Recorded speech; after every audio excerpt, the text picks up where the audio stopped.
যে আমরা কেন মার্ক জুকারবার্গের মতো ধনী হই না, আমরা কেন জেফ বেজোসের মতো ধনী হই না, আমরা কেন ইলন মাস্কের মতো ধনী হই না। আচ্ছা, পৃথিবীতে বেঁচে থাকার জন্য সবাইকে ধনী হওয়া কি জরুরি? রাসূল আকরাম সাল্লাল্লাহু আলাইহি সাহাবী এসে বলছে, ইয়া রাসূল, আমার জন্য একটু দোয়া করে দেন, আল্লাহ যেন আমরা ধনী বানায় দেয়। নবীজি কোনো কথাই বললেন না, মাথা নিচু করে। দ্বিতীয় দিন আবার এসে বললেন, আমার জন্য একটু দোয়া করেন, আমি যেন। নবীজি কোনো কথাই বললেন। তৃতীয় দিন আবার এসে বলছে, আমার জন্য দোয়া করেন যেন আমি ধনী হই। নবীজি বললেন যে আমার জীবনযাপনটা কি তোর ভাল লাগে না? পৃথিবীতে তো বিলিয়নিয়র মিলিয়নিয়রের অভাব নাই, আমরা কি তাদের মতো কোনো সময় ধনী হতে পারবো না?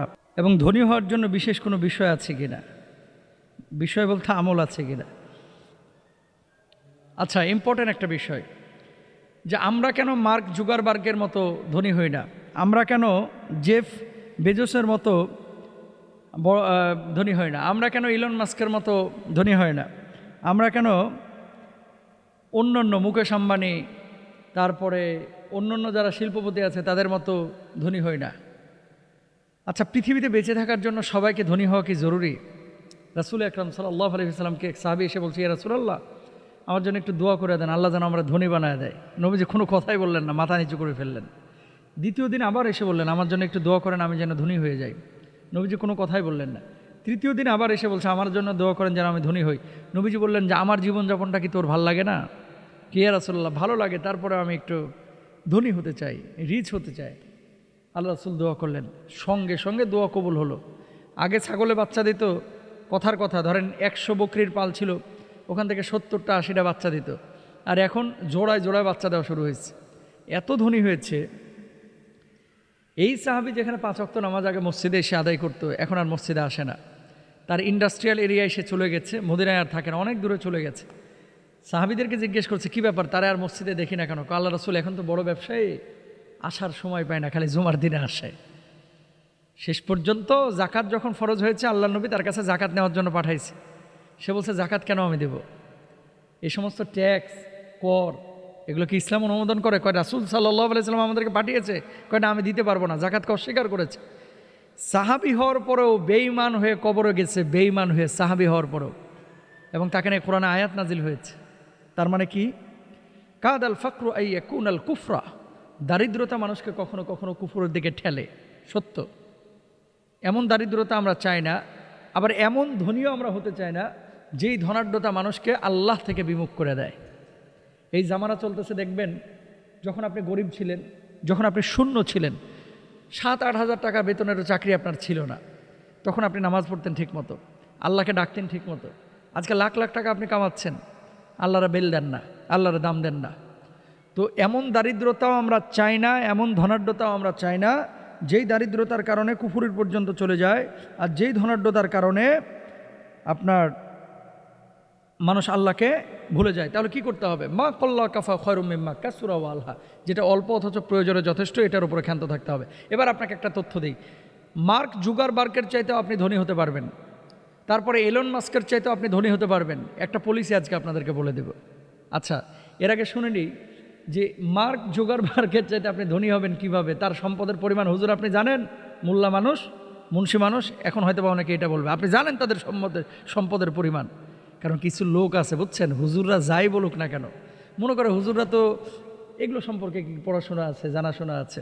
একটা কথা বলি, আমার কথা না, রাসূল সাল্লাল্লাহু আলাইহি ওয়াসাল্লাম নিজের কথা। হাদিসটা পরে বলতেছি, আগে সম্পদের পরিমাণটা জেনে নিই। মার্ক জুকারবার্গের সম্পদের পরিমাণ হচ্ছে $170 বিলিয়ন।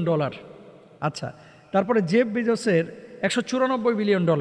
তারপরে হচ্ছে ইলন মাস্কের হচ্ছে $210 বিলিয়ন। তারপরে এই যে বার্নার্ড আর্নল্ড এবং তার ফ্যামিলির আপনার সম্পদের পরিমাণ হচ্ছে $231 বিলিয়ন।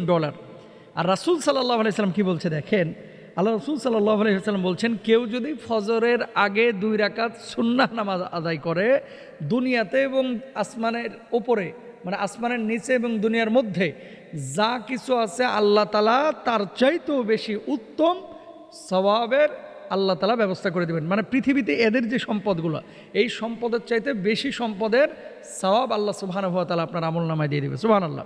এখন জুলিয়ান অ্যাসাঞ্জ বলেন, মার্ক জুকারবার্গ বলেন, মুকেশ আম্বানির কথা বলেন, আপনি এলন মাস্কের কথা বলেন, এদের সম্পদগুলো কিন্তু সারা জীবন থাকবে না। এই জন্য দেখবেন প্রতি বছর কিন্তু একবার ইলন মাস্ক হয় সেরা ধনী, আরেকবার মনে করেন ওই বিল গেটস হয় সেরা ধনী, আরেকবার আরেকজন হয় সেরা ধনী। সম্পদ এটা কিন্তু আজ আছে কাল নাই, সকালবেলার ধনী রে তুই ফকির সন্ধ্যাবেলায়। সম্পদ কিন্তু পরিবর্তন হবে, অবশ্যই পরিবর্তন হবে। কিন্তু আল্লাহ রাসূল সাল্লাল্লাহু আলাইহি ওয়াসাল্লামের যে হাদিস, তুমি যদি নিজেকে পৃথিবীর সবচাইতে ধনী বানাতে চাও তাহলে ফজরের 2 রাকাত সুন্নাহ তুমি ছাড়ো না। তো বলবেন যে হুজুর এই 2 রাকাত সুন্নাহ পড়লেই কি বান্ডেল বান্ডেল ডলার আমার কাছে আসবে? আরে বোকা মানুষ, ডলার দিয়ে সব সময় ধনী হওয়া যায় না। আল গিনা গিনান নাফস, আন্তরিকভাবে যখন আপনি ধনী। আচ্ছা মানলাম, মুকেশ আম্বানির ছেলের অবস্থা দেখেছেন? কথা বুঝছেন? মুকেশ আম্বানি যে তার ছেলের জন্য 1250 কোটি রুপি খরচ করলো, এই ছেলেটা অসুস্থ, এই ছেলেটা ঠিকমতো হাঁটতে পারে না, এই ছেলেটা ঠিকমতো খেতে পারে না, বিয়ের অনুষ্ঠানেও সে খায় নাই, নিজের বিয়েতে সে খাইতে পারে নাই। কেন? ডাক্তার তাকে কিছু মানে আপনার এই লিস্ট দিয়ে দিয়েছে যে এই খাবারের বাইরে তুমি যেতে পারবে না, আর সে কন্টিনিউ ডায়েট করে। চান্দিতে চুল নাই, টাকা দিয়েই যদি পৃথিবীর সব সুখ কিনা যাইতো, মুকেশ আম্বানির টাকা কিন্তু আপনার আমার চাইতে কম নাই। ওর বাপ ও ছেলের এই টাকলা মাথাটাকে এখনই ঢেকে ফেলাইতো, ছেলেটা যে এরকম মোটা হয়ে গেছে ছেলেটাকে এখনই সুস্থ করে ফেলাইতো। তার মানে কি, পৃথিবীতে ওই মানুষটাই সবচেয়ে বেশি ধনী যে মানুষটা সুস্থ। আপনি টাকা যা কামান, আগে চিন্তা করেন আপনি সুস্থ কিনা। আপনি মুকেশ আম্বানির ছেলে হতে পারেন, আপনি মুকেশ আম্বানির নাতি হতে পারেন, সুস্থ যদি না থাকেন, আল্লাহর নামে শপথ করে বলছি ভাই, দুনিয়াতে টাকাগুলো আপনার কাছে বিষণ্ণ মনে হবে। সে ফর এক্সাম্পল আপনাদেরকে একটা উদাহরণ দিই।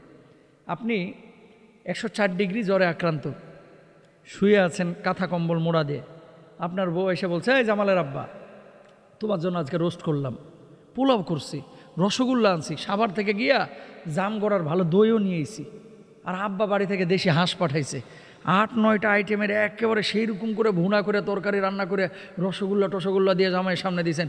জামাই খাওয়া তো দূরের কথা, কানের ওপরে দিয়ে কান ধাবা ধরা হেলাইব। জ্বর হয়েছে আর এখন খাবার আমার সামনে দিতেছিস, এখন কি আমার খাওয়ার সময়? কারণ আমার তো সুস্থতার মুভমেন্ট নেয়। এই জন্য প্রিয় ভাইরা আমার, আন্তরিকভাবে ধনী হন, ধনী হওয়ার জন্য আমলের সাথে সম্পৃক্ত হন।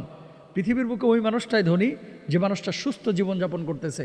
টাকা আজ আছে কাল থাকবে না, সুতরাং কার কত টাকা আছে এদিকে খেয়াল না করে আমি কি করতেছি, আমার আমলের পরিমাণটা কি, এগুলো নিয়ে আমরা খেয়াল করি, একটু আত্মপর্যালোচনা করি। আল্লাহ আমাদের তৌফিক দান।